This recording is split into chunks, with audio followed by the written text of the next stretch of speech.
दुनिया में 50 से ज़्यादा इस्लामी मुल्क हैं, लेकिन वहाँ से इस तरह का रिएक्शन आपको नहीं आएगा। अगर आपने कहा तुर्की और पाकिस्तान अगर दो मुल्क मिल भी जाते हैं तो क्या बाकी जो 48 से ज़्यादा जो 50 के करीब मुल्क हैं अगर वो शामिल नहीं होंगे तो फिर किस तरह हम प्रेशर बिल्ड कर सकेंगे। फिर अगर एक सफ़ीर निकालते हैं पाकिस्तान से फ्रांस का तो 27 के करीब जो यूरोपीय ममालिक हैं वो आपके 27 ममालिक से सफ़ीर निकाल देंगे। तो अब ये सारी चीज़ें पाकिस्तान को भी देखनी है कि एक पाकिस्तान पूरे आलम इस्लाम की ठेकेदारी किस तरह ले सकता है। इमरान खान साहब का ये दुरुस्त फैसला है, क्योंकि बहुत से लोग ये कहते हैं कि अगर पाकिस्तान ये कोशिश अकेले करेगा तो इसका कोई खास फायदा नहीं होगा। पहले भी पाकिस्तान ने बड़ी कोशिशें की, फ्रांस ने जिन दो मुल्कों का नाम लिया, बाकायदा एहतजाज किया, बड़े सख्त अल्फाज इस्तेमाल किए, तुर्की और पाकिस्तान के, जी ये हमारे अंदरूनी मामलात में दखल दे रहे हैं। तो पाकिस्तान तो पहले भी इस तरह की कोशिश कर चुका है। अहमद साहब, इससे पहले वज़ीर आज़म पाकिस्तान ने जब ये गुस्ताखाना खाकों का मामला आया था तो पूरी दुनिया के इस्लामी ममालिक के सरबराहान को लेटर भी लिखे थे और दोबारा जिस तरह उन्होंने कहा कि बज़ाते खुद वो नामूस रसूल सल्लल्लाहु अलैहि वसल्लम के हवाले से जो तमाम ममालिक के हुक्मरानों को एतमाद में लेने जा रहे हैं और ऐसी सोच पाई जा रही है कि इस मामले को मुसलमानों के लिए जो अहमियत सारी दुनिया के इंसानों को आगाह किया जाए। अब मामला ये है कि जो वज़ीर आज़म साहब ने जिस तरह बात की, उस दिन कौम से खिताब किया, पूरी दुनिया के मीडिया ने उनकी जो ख़बरें हैं नुमाया तौर पर शाया की। अब मामला ये है कि जिस तरह वज़ीर दाखिला ने भी कहा, शेख रशीद ने, कि वज़ीर आज़म ने खुद इस चीज़ की ज़िम्मेदारी ली है और वो पूरी दुनिया में इस मामले को लेकर जाएंगे। तमाम जो हेड ऑफ़ स्टेट्स हैं उनसे वो बराह रास्त रब्ता करेंगे और उनको एतमाद में लेंगे ताकि यूरोपीय ममालिक और जहाँ पे भी इस तरह की गुस्ताखियाँ होती हैं नबी पाक सल्लल्लाहु अलैहि वसल्लम के हवाले से, वहाँ पे उनको रोका जा सके।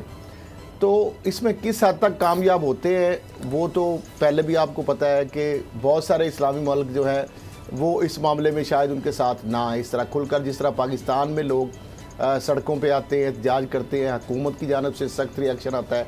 आपने देखा कि पूरी दुनिया में 50 से ज़्यादा इस्लामी मुल्क हैं, लेकिन वहाँ से इस तरह का रिएक्शन आपको नहीं आएगा। अगर आपने कहा तुर्की और पाकिस्तान अगर दो मुल्क मिल भी जाते हैं तो क्या बाकी जो 48 से ज़्यादा जो 50 के करीब मुल्क हैं अगर वो शामिल नहीं होंगे तो फिर किस तरह हम प्रेशर बिल्ड कर सकेंगे। फिर अगर एक सफ़ीर निकालते हैं पाकिस्तान से फ्रांस का तो 27 के करीब जो यूरोपीय ममालिक हैं वो आपके 27 ममालिक से सफ़ीर निकाल देंगे। तो अब ये सारी चीज़ें पाकिस्तान को भी देखनी है कि एक पाकिस्तान पूरे आलम इस्लाम की ठेकेदारी किस तरह ले सकता है, किस तरीके से वो सारी ताकत, सारी वो जो कुव्वत है वो पाकिस्तान जो है वो उसको इस्तेमाल कर सकता है। OIC है वो इस पर खामोश तमाशाई का किरदार हमेशा बात आप करते हैं, तो वो एक कठपुतली सा इदारा बन के रह गया है, जबकि उसका कोई है ही नहीं। सिर्फ अगर अरब ममालिक के वाले से कोई उनको तकलीफ़ हो, कोई मामला हो तो वहाँ पे वो इजलास बुला लिया जाता है और एक आध करारदाद आ जाती है, उसके अलावा बाकी कहीं उसको सोई रहती है। तो मामला ये है कि ये अब अकेले वज़ीर आज़म इमरान खान का या पाकिस्तान का मसला नहीं है, ये अक़वाम आलम का मसला है, ये आलम इस्लाम का मसला है। ये 50 इस्लामी मुल्क जो हैं जहाँ जहाँ मुसलमान हैं, जो ममालिक हैं, उन सब को आगे आना चाहिए। वज़ीर आज़म के यूरोपीय ममालिक से राब्ते पर बाबर डोगर साहब, आपसे ये जानना चाहता हूँ कि अब ठीक है कि ये तो बड़ी बेहिसी है आलम इस्लाम के हुक्मरानों की, मैं कहूँगा अगर बायकॉट किया था, लोगों ने किया था, ये जब गुस्ताखाना खाकों का मामला आया तो उसी से फ्रांस हिल कर रह गया था। फ्रांस का जो सदर था उसने कहा जी मेरा मतलब ये नहीं था, फ्रांस ने तो खुद तो नहीं किया, आए बाएं शाएं करने लग गया था उसी वक्त वो, तो इतना फर्क पड़ गया था। अगर गैरत का कोई इस्लामी हमीयत का मुजाहरा करें, हुजूर नबी करीम सल्लल्लाहु अलैहि वसल्लम से जो मोहब्बत है, जो हमारा ईमान है, उसका मुजाहरा करें ये हुक्मरान, तो ये 57 ममालिक मिलकर अगर एक करारदाद इस तरह की दे देंगे जी जिस मुल्क में हुआ अगर उसने एक्शन लिया हम बायकॉट करेंगे उसका सरकारी तौर पर, ये कितना मुश्किल काम है बाबर डोगर साहब। उसामा साहब, आपने बिल्कुल सही कहा। सबसे इफेक्टिव और सबसे बेहतरीन जो प्लेटफॉर्म है, सबसे मजबूत जो प्लेटफॉर्म है वो OIC है। अब OIC में 57 मुस्लिम ममालिक हैं, होना तो ये चाहिए था कि उसका स्पेशल इजलास होना चाहिए था, उसमें एक स्ट्रॉन्ग, मजबूत, ताकतवर किस्म की रेजोल्यूशन आनी चाहिए थी, एक जॉइंट रेजोल्यूशन आनी चाहिए थी। लेकिन अनफॉर्चुनेटली हो क्या रहा है, ये वो OIC है जो कि कश्मीर के इशू पर, कश्मीर पर जिस तरह से मुसलमानों पर मुजालिम ढाए जा रहे हैं, ये आज तक उस पर तो आवाज नहीं उठा सकी। यहाँ पर तमाम ममालिक के अपने अपने स्टेक हैं, अपने अपने फायदे हैं, वो अपने फायदे देख रहे हैं, शॉर्ट टर्म फायदे देखते हैं। इस्लाम की किसी को कोई फिक्र नहीं है, मुसलमानों की किसी को फिक्र नहीं है। वो मकसद जिसके लिए ओआईसी बनी थी, वो मकसद तो मनो मिट्टी के नीचे दबा हुआ है। अब जिसा खरल साहब कह रहे थे कि अरब मुल्कों को अपना कोई इशू हो, उस पर वो मीटिंग बुला लेते हैं, उस पर वो करारदाद भी ले आते हैं, लेकिन इससे आगे कुछ भी नहीं है।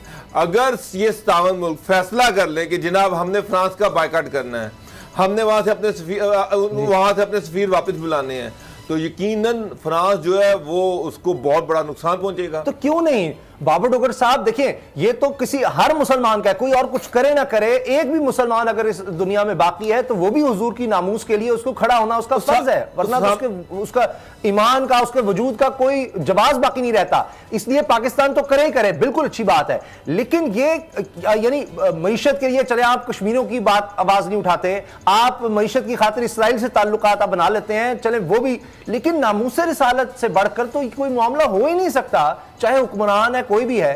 तो ये क्यों नहीं इकट्ठे होते, बजाय इसके इमरान फोन कर रहा है हर एक को, वो सब करें यार, जो पाकिस्तान में हुआ है हमें इसका एहसास है, आए। उसामा साहब, ये जो अरब ममालिक हैं, इनकी अरबों डॉलर की इन्वेस्टमेंट है फ्रांस में, इनके अरबों डॉलर के बैंक अकाउंट्स हैं फ्रांस में। फ्रांस इनके लिए याशी का अड्डा है, ये वहां जाकर याशियां करते हैं, वहां पर इन्होंने प्रॉपर्टीज खरीदी हुई हैं, वहां पर इन्होंने बिजनेस किए हुए हैं, अब इनके सारे स्टेक तो वहां पर लगे हुए हैं।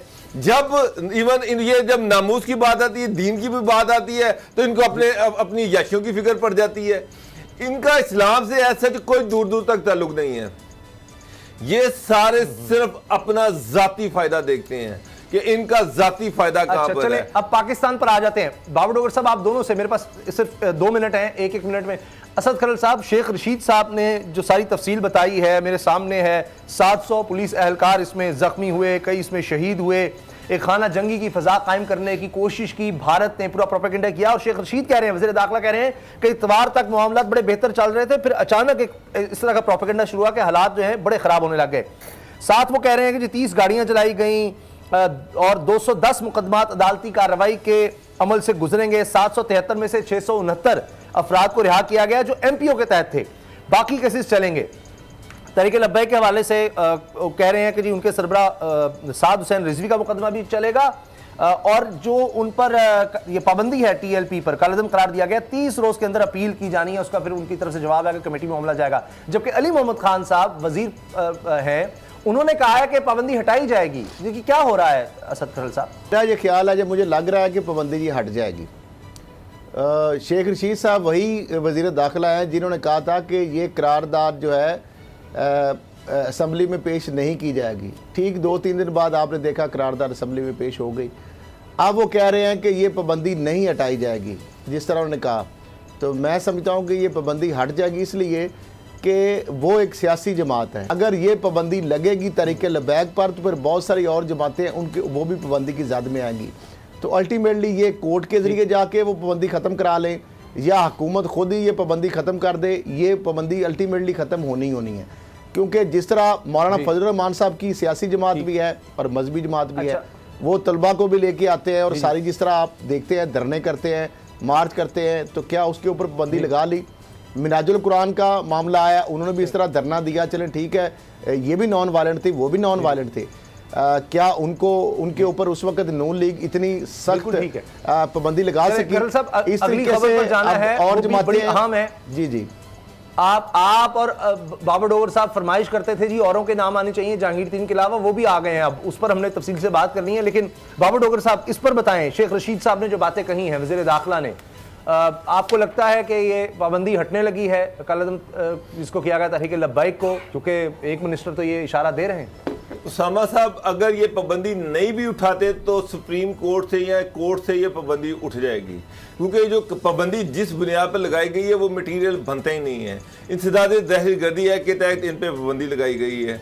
मुझे एक बात बताएं, ये जो इन्होंने काम किया, बहुत सारी पॉलिटिकल पार्टीज पहले ये सारे काम कर चुकी हुई हैं, किस तरह से ये साबित करेंगे तो कि ये एक दहशतगर्द तंजीम है? क्या दहशतगर्दी इन्होंने की है?